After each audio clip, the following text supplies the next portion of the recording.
السلام علیکم. پروگرام پیام سیام کے سیگمنٹ انداز بیان میں میں ہوں آپ کی میزبان تسمیہ رفیق. آج کا ہمارا موضوع ہے کہ اس کو خبر نہیں کہ لہو بولتا بھی ہے. ہمارے سیگمنٹ کی پہلی مقررہ ہیں حذیقہ زاہد، جن کا تعلق ہے رفا یونیورسٹی لاہور سے. فتح لہو مانگتی ہے صدر ذی وقار. تاریخ کے اوراق پلٹ کر دیکھیں تو ضرور ضرور ہمیں یہ دیکھنے کو ملے گا کہ احد کے پہاڑوں پر شہید صحابہ کا جمع خون آج بھی اس بات کی زندہ دلیل کہ فتح لہو مانگتی ہے. ترکی کی عظیم الشان سلطنت بتلا رہی ہے کہ فتح لہو مانگتی ہے. کوفہ کی شہزادیوں کی پامال ہوئی عزتیں بتلا رہی ہیں. حسین ابن علی کا نیزے پہ کٹا سر اور سر سے ٹپکتے خون کا ایک ایک قطرہ پکارتا ہے. بولا لہو حسین کا ہے سب کے سب گواہ. تاریخ بھی موجود ہے، کرب و بلا بھی ہے. نیزے پہ سر تو ہے مگر باطل سے بول دو کہ لہو بولتا بھی ہے. صدر علی وقار، اسلامی فتوحات میں لہو بشر شہادت کا رتبہ پا گیا کہ اس مقدس لہو نے دین کی سربلندی کی خاطر قربانی دے کر اس بات کی گواہی دے دی کہ شہید کی جو موت ہے وہ قوم کی حیات ہے. علی وقار، لہو چپ نہیں رہتا، لہو بولتا بھی ہے. لہو تاریخ کے اوراق پلٹ دیتا ہے کہ جب فلسطینی ماں اپنا نومولود بچہ چھڑانے کی خاطر اسرائیلی فوجی کے منہ پر تماچا رسید کرتی ہے تو وہ اس بات کی زندہ مثال کہ لہو بولتا بھی ہے. جب 1965 میں پاک افواج اپنے سینوں پہ بم باندھ کر چونڈا کے مقام پر ٹینکوں کا قبرستان قائم کرتے ہیں اور دنیا کو ورطۂ حیرت میں مبتلا کرتے ہیں، اس بات کی زندہ مثال کہ لہو بولتا ہے. سرزمین کشمیر میں 9 شہید بیٹوں کی ماں آسیہ اندرابی سری نگر کے گلی کوچوں میں یہ صدائیں بلند کرتی ہے کہ لہو بولتا بھی ہے. ثانیہ APS میں معصوم کلیوں کو بچاتے ہوئے طاہرہ قاضی شہادت کے منصب پر فائز ہو کر تاریخ رقم کرتی ہے کہ لہو بولتا بھی ہے. ارے اٹھو اور دیکھو برما و فلسطین کے ننھے بچے جو چیخ چیخ کر پکارتے ہیں، میرے تن کے زخم نہ گن ابھی میری آنکھ میں ابھی نور ہے.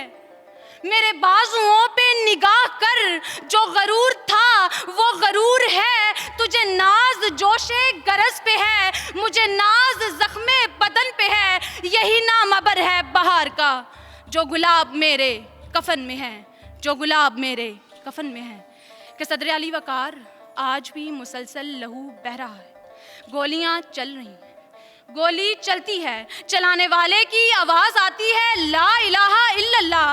گولی چلتی ہے، مرنے والے کی صدا آتی ہے لا الہ الا اللہ. اب تو قاتل بھی مسلمان اور مقتول بھی مسلمان، قاتل غازی تو مقتول کہلائے شہید.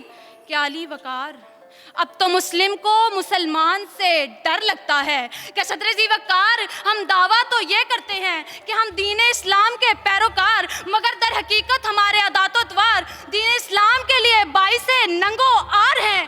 کہ علی وقار، ہم زمین خدا پر مخلوق خدا کے خون بہانے کو عبادت سمجھ رہے ہیں اور مفلس شہر کو دھنوان سے ڈر لگتا ہے، پر نہ دھنوان کو رحمان سے ڈر لگتا ہے.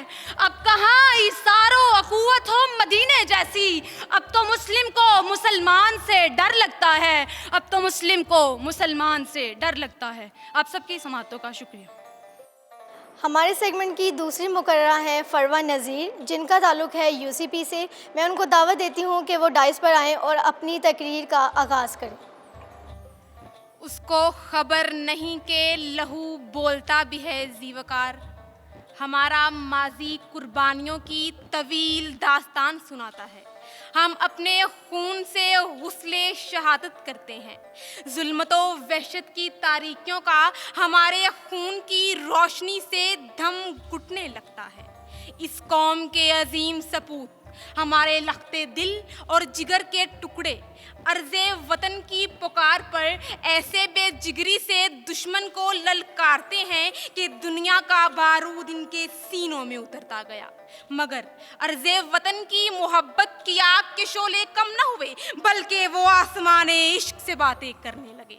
کبھی بنارس میں لڑے تو کبھی دلی میں، کبھی شدی تنظیم سے جنگ کی تو کبھی سنگٹن کے ظلم کو ہرایا، کبھی ہم شہید ہوئے تو کبھی غازی۔ علی وقار، ہمارا جذبہ احسار تو اس وقت بھی عروج پر تھا کہ جب اس پاک سرزمین نے اپنے جوانوں کو پکارا۔ دل میں جذبات، سینے میں آنکھ، سر پہ کفن، خون جگر چھوڑ کر آنکھوں میں گردش کرنے لگا۔ گولیوں کی بچھار میں ثابت قدمی، بارود اور بمبوں کی برسات میں میرے جوان مردانہ وار آگے بڑھے، جری کٹ کٹ کر گرنے لگے۔ موت کا بازار گرم تھا، گردنیں اڑنے لگی، دھڑ تڑپنے لگے، وجود کے ٹکڑے، لاشیں خون میں ڈوبی ہوئی، اور خون کے ایک ایک قطرے سے یہی آواز آ رہی تھی، بھلے تعداد میں کم ہے مگر مقتل میں آئیں گے۔ بغاوت کرنے والوں کو کسی کا ڈر نہیں ہوگا، ہمیں انسان کی انسانیت کا باب لکھنا ہے، ہمارا خون بولے گا اگرچہ سر نہیں ہوگا۔ علی وقار، شہید کی موت قوم کی حیات ہے، شہادت ہمارا ورثہ ہے اور حوصلہ ہمارا ہتھیار۔ کارگل کی جنگ ہم نے جیتی، جھمجھوڑیاں کا محاذ ہم نے فتح کیا۔ ہم شطرنج کی میز کے کھلاڑی نہیں، ہم مرد میدان ہیں۔ جب جب جہاں جہاں ہمیں للکارا گیا، تب تب وہاں وہاں ہم ایک طوفان بن کر اٹھے، شعلے کی طرح لپکے، بجلی بن کر چمکے، اور ایک دھاڑتے ہوئے شیر کی طرح حملہ آور ہوئے۔ جان وار گئے، میدان جیت گئے۔ راشد منہاس، عزیز بٹی، جان لالک، ماؤں کے بیٹے قربان ہو گئے، خواتین بیوہ ہو گئی، بچے یتیم ہو گئے، اور ان بچوں کو ورثے میں شہادت کی سعادت مل گئی۔ دشمن ان سے ڈرنے لگا۔ وہ آرمی پبلک اسکول پشاور پر حملہ آور ہوا تو ان بچوں نے اپنے بڑوں کی تاریخ پھر سے دہرا دی۔ ان کی معصومیت نے وحشیوں کے چہروں سے نقاب الٹ دی، اور وہ آج بھی اپنے مکروہ چہرے چھپاتا پھرتا ہے، مگر اس خون کے داغ انمٹ ہیں۔ یہ خون آج بھی ان وحشیوں اور درندوں سے یوں مخاطب ہے، اس دور کے رسم رواجوں سے، ان تختوں سے، ان تاجوں سے جو ظلم کی کوکھ سے جنتے ہیں اور انسانی خون سے پلتے ہیں، نفرت کی جو بنیادیں ہیں اور خونی کھیت کی کھادیں ہیں۔ میں باغی ہوں، ہاں باغی ہوں، جو چاہے مجھ پہ ظلم کرو۔ ہمارے سیگمنٹ کے تیسرے اور آخری مقرر ہیں عبد الرحمن حامی، جن کا تعلق ہے GC یونیورسٹی لاہور سے۔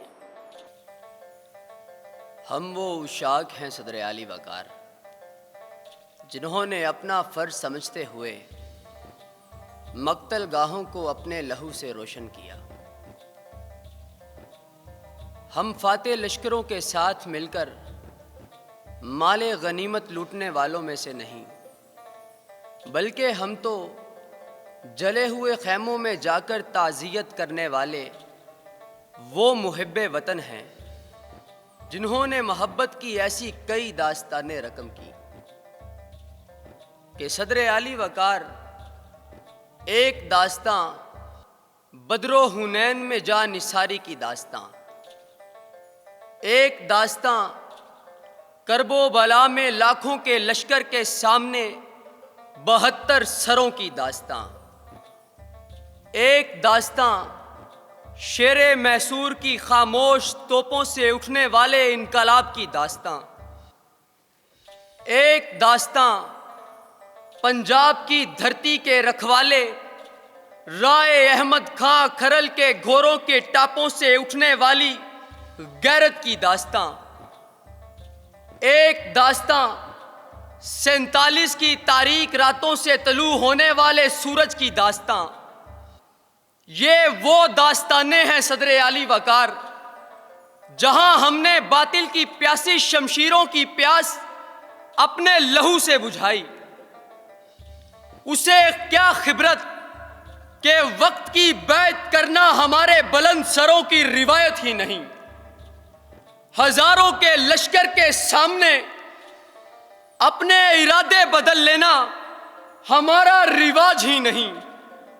ہمیں باد مخالف سے گھبرانے کا تانا دینے والے یہ کب جانتے ہیں کہ ہماری ماؤں نے ہمیں ایک ڈرپوک مصلحت کوش نہیں بلکہ وہ سچا اور بہادر پاکستانی جنم دیا جو جانتے ہیں کہ کیسے کسی شب گزیدہ سحر کا دامن چاک کر کے حق کی مشعل جلائی جاتی ہے.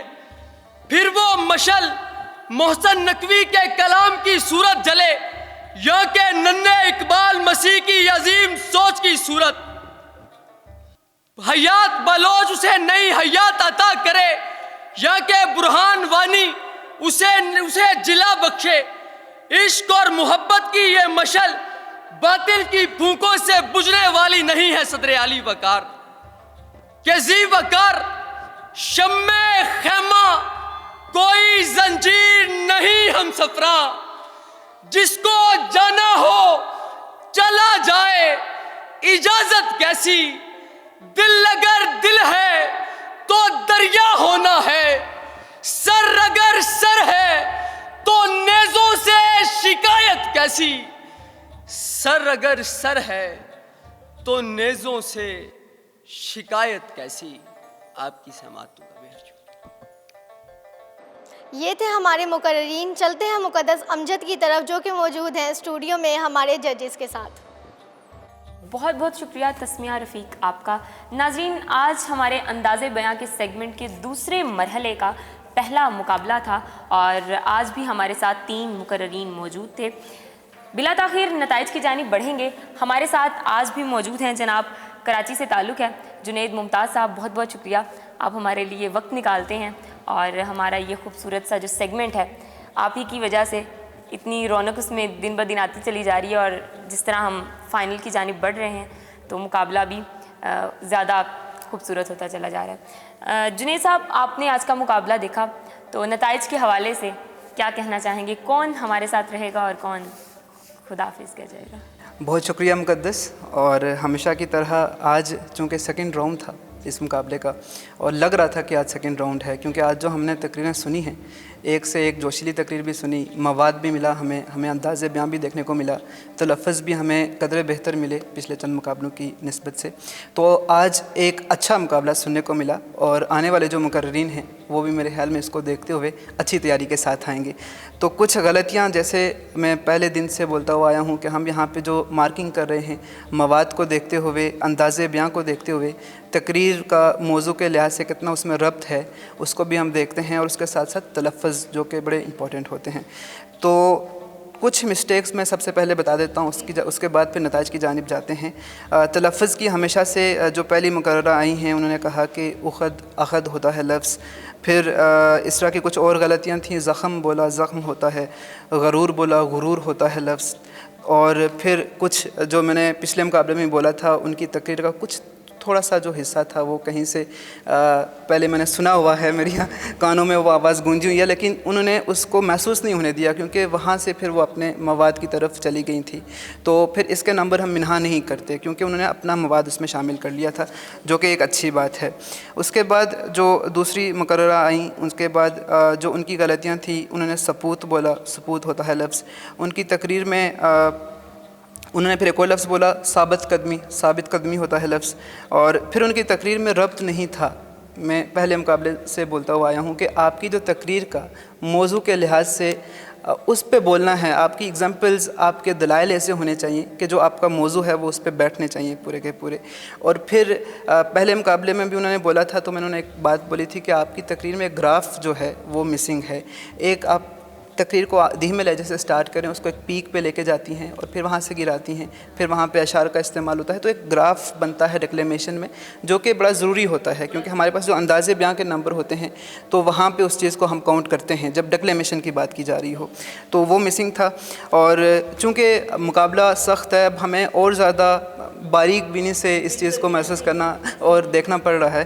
پھر تیسرے مقرر شعلہ بیان مقرر آئے ہمارے پاس. کافی ان کا جو انداز بیان، جو جوش خطابت، تو لگ رہا تھا کہ کوئی مقرر آج تقریر کرنے کے لیے آیا ہوا ہے. انہوں نے صحیح انداز بیان ان کا تھا. کچھ تلفظ کی غلطیاں تھیں. ان کا گراف کافی اچھا تھا، لیکن گراف کو انہوں نے اتنا ڈریگ کیا کہ جب وہ پیک پہ گئے تو وہ گراف کہیں سے ڈریگ ہوتا ہوا نظر آ رہا تھا، اس کو نبھا نہیں پائے اس طرح سے، حالانکہ ان کا جو آغاز تھا وہ بڑا اچھا تھا، اور ان کی تقریر میں ربط جو تھا اگین بڑا مسنگ تھا، مواد جو تھا ان کے ٹاپک سے، ان کا جو ڈکلیمیشن کا جو آغاز تھا، ابتدائیہ تھا، وہ تو میچ کر رہا تھا، لیکن آگے جا کے جب آپ نے ایگزامپلس دینی ہوتی ہیں تو وہ ان کے ٹاپک سے ریلیونٹ نہیں تھیں، تو وہ مجھے کہیں کمی محسوس ہوئی ان کے مواد میں۔ اور پھر ایک اور چیز، ہم یہاں جب ڈکلیمیشن بولتے ہیں تو ہم ایک آرڈر کا، جب مواد بول لیتے ہیں آرڈر کا بڑا خیال رکھتے ہیں، کہ اگر میں ایک ایگزامپل دے رہا ہوں کہ اسینڈنگ آرڈر کی بات کروں یا ڈسینڈنگ آرڈر، ٹھیک ہے، میں اگر بات کروں 1947 کی ایگزامپل دے رہا ہوں، پھر 1947 کے بعد 1965، پھر 1971، اور اسی طرح سے ایک یا اسینڈنگ یا پھر ڈسینڈنگ آرڈر میں آؤں گا، یا پھر میں پیچھے جاؤں تو 1971، 1965، پھر 1947 آئے گا۔ اگر میں آ کے یہاں پہ ایگزامپل دے رہا ہوں 1947 کی، میں نے ایک ایگزامپل دی، پھر میں چلا گیا 2020، پھر میں آ گیا 1965، تو وہ آپ کا نا کہیں وہ چیز ڈکلیمیشن کو نا اتار چڑھاؤ کو بڑا اچھا نہیں لگ رہا ہوتا، تو ربط اور آرڈر کا بھی ہم نے بڑا خیال رکھنا ہوتا ہے۔ اور پھر مونوٹنس پیس بھی ہمیں آج سننے کو ملی، تینوں مقررین کہیں نہ کہیں یا پھر لوور مونوٹنس تھے یا پھر اپر مونوٹنس تھے۔ اور چونکہ میں نے پہلے ہی بولا کہ آج مقابلہ کافی سخت تھا، اس کا اندازہ آپ اس بات سے لگائیں کہ آج جو ہمارے پاس پوزیشن آئی ہیں، ایک نمبر کا فرق ہے، جن کی تیسری پوزیشن ہے ان کے 21 نمبر ہیں 30 میں سے، جن کی دوسری پوزیشن ہے ان کے 22 نمبر ہیں، اور جو آج پہلی جن کی پوزیشن ہے، جو مقرر ہیں یا مقررہ ہیں، ان کے 22.5 نمبر ہیں، یعنی صرف اور صرف 0.5 کا آج ڈفرینس ہے، تو ہماری طرف سے سارے جیتے ہیں۔ اور چونکہ آج ایک مقرر ہمارے ساتھ اگلے راؤنڈ پہ جائے گا، تو اس لیے بڑا باریک بینی سے اس کو ہم نے آبزرو کیا، اور پھر جو بھی غلطیاں ہیں وہ نکالیں۔ تو آج کے دن جو ہمارے ساتھ آگے جا رہے ہیں یا پھر جا رہی ہیں، ان کا نام ہے حذیقہ، تو بہت مبارک حذیقہ کو، اور بہت شکریہ آپ کا بھی۔ بہت شکریہ، بہت بہت مبارک ہو حذیقہ ملک، جن کا تعلق ریفا انٹرنیشنل یونیورسٹی سے ہے۔ اور باقی جس طرح جنید صاحب نے بتایا کہ 0.5 اور ایک نمبر کا فرق ہے، تو یہ فرق کوئی فرق نہیں ہے، ہماری طرف سے سارے جیتے ہیں، اور غلطیوں سے سیکھنا چاہیے، غلطیوں سے سیکھ کے ہی انسان آگے بڑھتا ہے۔ ہمارا انداز بیاں کا سیگمنٹ یہاں پہ اختتام کو پہنچتا ہے۔ ٹرانسمیشن میں وقت ہو گیا ایک بریک کا، بریک کے بعد واپس آتے ہیں۔ السلام علیکم ورحمۃ اللہ۔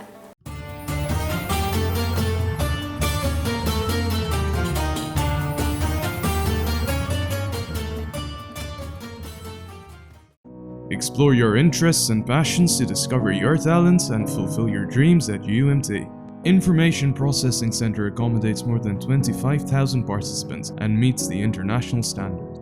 The clinical counseling facility is provided by Institute of Clinical Psychology to support a healthy mind and body. A modern and visionary mosque built to facilitate all the university and the people in the vicinity. UMT has established a fully equipped fitness center for faculty, students and staff, all under the supervision of trainers for enhancing the quality of life. Expert health and well-being counselors and medical practitioners to support you. Your taste buds will come alive with our vast dining options of fast food, lunch, snacks, baked goods, tea and coffee found at the Symposium Cafe. An exclusive area assigned to the transport service for the purpose of parking and maintenance of buses. Achieve your dreams here and now.